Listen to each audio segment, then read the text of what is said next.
Are you ready to grow your marketing without relying on the hundred and billion million things that you could do to get clients to the door?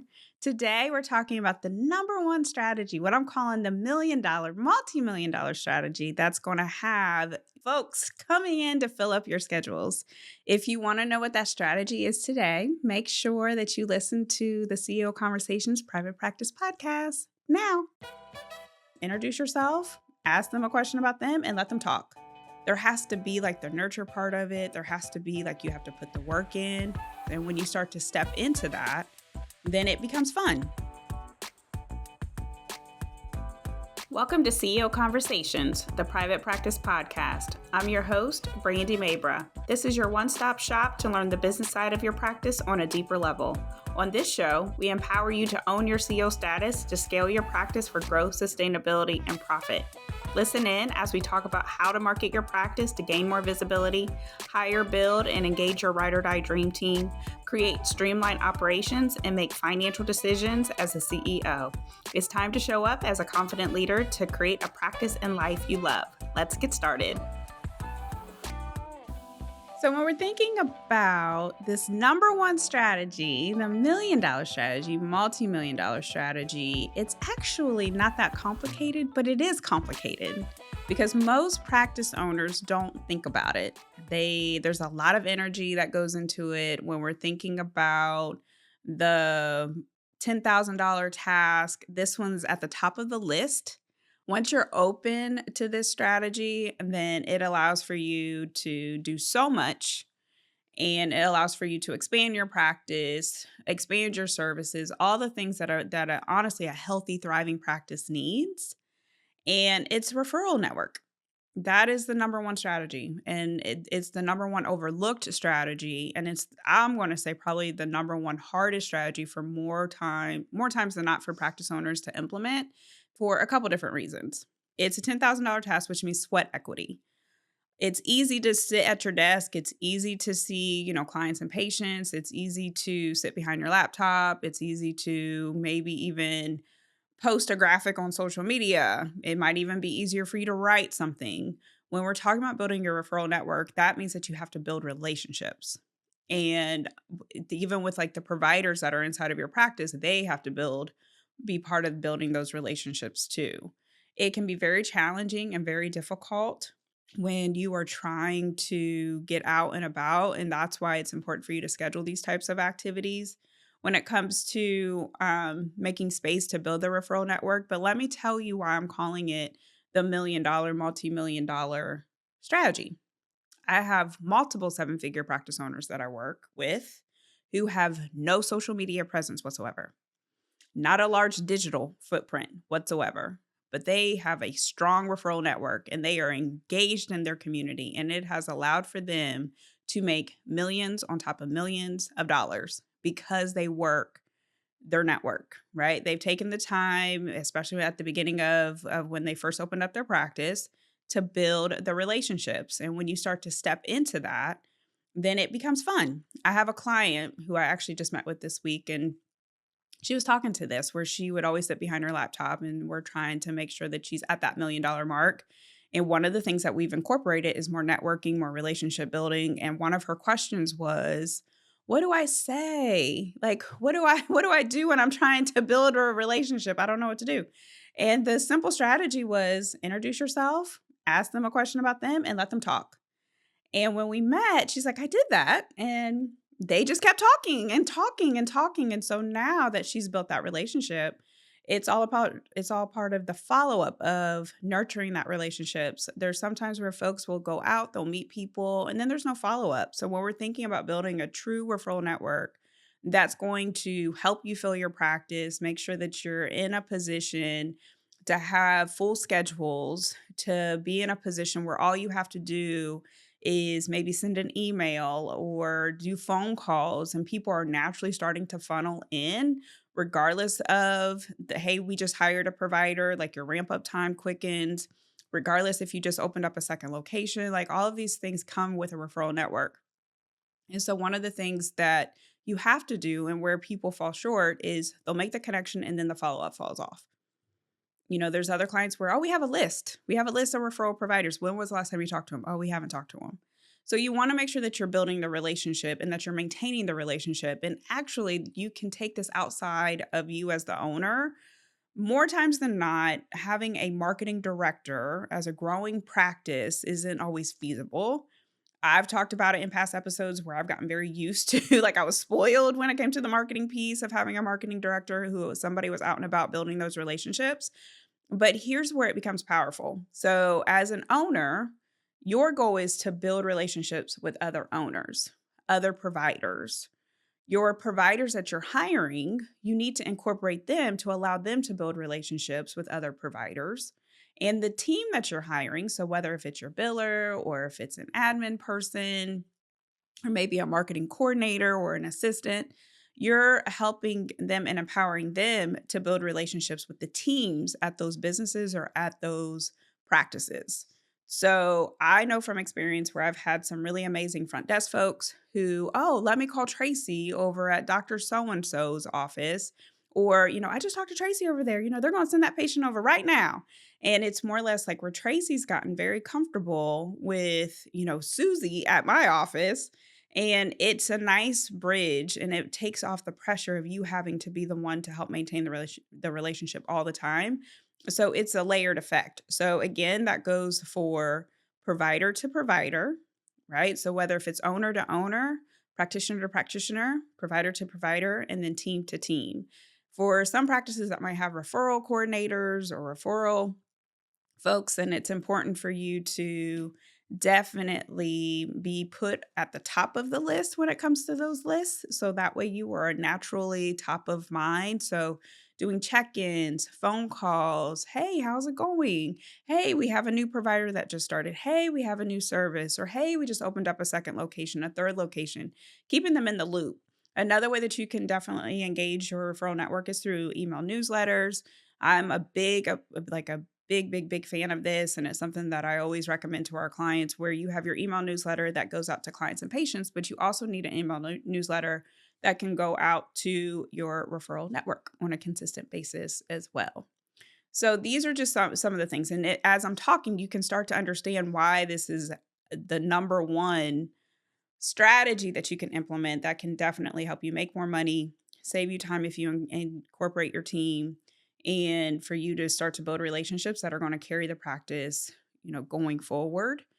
Hey, private practice owner, I have great news. Private Practice CEO is officially open for enrollment. So if you've been sitting at your desk frustrated with the business side of your practice, not too sure what to do about your team dynamic, haven't looked at your numbers in a while, then this program is for you.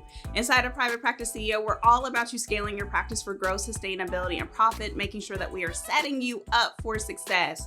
So that way you can leverage your practice. You can have freedom of time in your practice, and you don't have to sit there burned out, frustrated, and overwhelmed because you're not sure what to do next.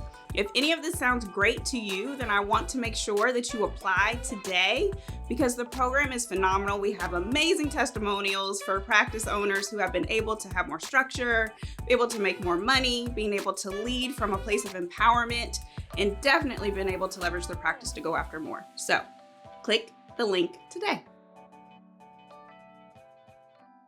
One of the other things too is some folks will ask questions about, well, how can I maybe build that relationship, or other things that I can do outside of maybe email newsletters or phone calls.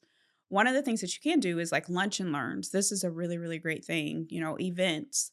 If you're having like an open house, invite them over to an open house. If you're doing that at your practice, if they have events that they might be having at their business, you can go to those events. And so that way you can bridge the relationship. It should be just like any other relationship. As you're building a network, there has to be like the nurture part of it. There has to be like, you have to put the work in. But again, that work is more than worth it. And so the lunch and learns piece it takes some effort. It really does, because you have to call the practice, you have to get on their schedule, you have to decide what you're going to talk about. But once you do it, once that relationship's there, once you're pouring into people, then that relationship is more solidified. That's something that I definitely recommend. One of the things with referral networks and why sometimes they can be tricky is because there's where not all referral networks, like with other businesses, you can incentivize like, oh, let me give you $1,000 if you send someone over. Or, oh, you can get like coffee or candy or special discounts. And there are some times where you can do like special promotions, especially in different specialties like wellness specialties, or you can get 10% off of like your massage therapy if you have massage therapy as a multidisciplinary. I'm thinking about multidisciplinary practices or wellnesses practices. That's something that you can definitely promote. However, with compliance, sometimes you can't necessarily incentivize a referral, because if you incentivize a referral and that is what's impacting the care that the patient is getting, then that could put you out of compliance. So you definitely need to understand things when it comes to board, when it comes to the compliance for your specialty, when it comes to what you can and can't do with some referrals, and making sure that you are paying attention to that, especially as you're going out and about and talking to other practices or other specialties, or paying attention to what makes sense and what doesn't make sense as you're building up your referral network. It's old school. It's old school marketing. It's like grassroots marketing. It is what you do back in the day, but when we're thinking about healthcare, that relationship piece is so important. And when I tell people, you got to go door to door, and they're like, "What? What do you mean?" Like, you do. You got to go door to door. Or a lot of times with the owners that I work with at this point in time, because they're more advanced, they're further along, they're like, "Oh yeah, I forgot. I did that at the beginning, and now you need to do it again." So if you were sitting here listening to this episode and you're like, my schedules, I have 20 providers or 10 providers and all my schedules aren't full, you're door to door. It might be something that you need to incorporate. So what does this look like? You can definitely call the office and see what their policy is when it comes to doing drop-ins. Is there maybe a list that you can be added? So you can always do cold calls, and I have clients who do cold calls. I have a client who just did a cold call, and her cold call turned into a five-figure price point. So, and when we're thinking about cold calls, there's all kinds of things when you start building a relationships that's on the other side of it. But for this exercise or for this conversation, when we're thinking about like the drop-ins, it's more or less going into to an office or a business, introducing yourself, making sure that you have the right marketing collateral, making sure that you are, just putting a presence out there and that you're leaving information so that way if they want to refer somebody to you, it's there, right? And so when you have a team, then it could be you as the owner, it could be your admin person or your right-hand person, it could be your office manager, it could be like the new provider that you just hired. And you should have like set times and days that you're doing this, right? And so for the folks who actually take this assignment seriously, they do start to see a change in their schedule. But because it's not as glamorous as, oh, well, let's go ahead and let's do, 20 different posts on social media. And that sounds more easy compared to, okay, I have to actually set a date and time, maybe even get into your car and go drive around and do drop ins. But the return on investment, again, when it comes to relationship building, some of these old school marketing tactics, they just work. They're tried and true. They've have withstood like the test of time. You just can't go wrong with them. And sometimes you just can't be so, I just can't do that anymore. I'm above that. No, like you need to sometimes just be like, it's a $10,000 task and I'm going to go ahead and do it. And if you don't have time to do it, then who else in the practice could maybe help supplement for that? So when we're thinking about the best place for you to be, I would rather for you to set a date to go actually talk to other owners, other business owners, other folks who would be in alignment with your services, compared to seeing a day's worth of patients. And sometimes that throws people off. The reason why is because that referral network, again, we're talking about multiple millions of dollars. Can you make multiple millions of dollars in a day? Like, can you? No, like that takes a lot of time. And so that one conversation is a $10,000 task. So if you have 5 conversations in one day, that's literally $50,000 that you've generated. You can't go wrong. You just can't go wrong. And if you do that day after day or week after week, those $10,000 tasks start to add up. And then when you're thinking about your schedules, now you're creating a list where you can literally just start to work that list, work those relationships. And there's just nothing like it on the market. So if you are in a position where you need some support with implementing and creating your referral network, and really, I'm going to say if you're listening to this and you're an advanced practice owner, you know what to do. This isn't new to you. This might just be a really great refresher. However, accountability is everything, support is everything. Having someone who is lovingly pushing you, and nudging you along with an amazing group of elite private practice owners as well. Then go ahead and see the show notes. So that way you can apply for Private Practice CEO today. So we are enrolling now. All right, I'll talk to you guys soon. Bye. Thanks for listening today. I hope you enjoyed the episode and it empowers you as the CEO of your practice. If you enjoyed the podcast, please make sure you subscribe, share the message, and leave a review.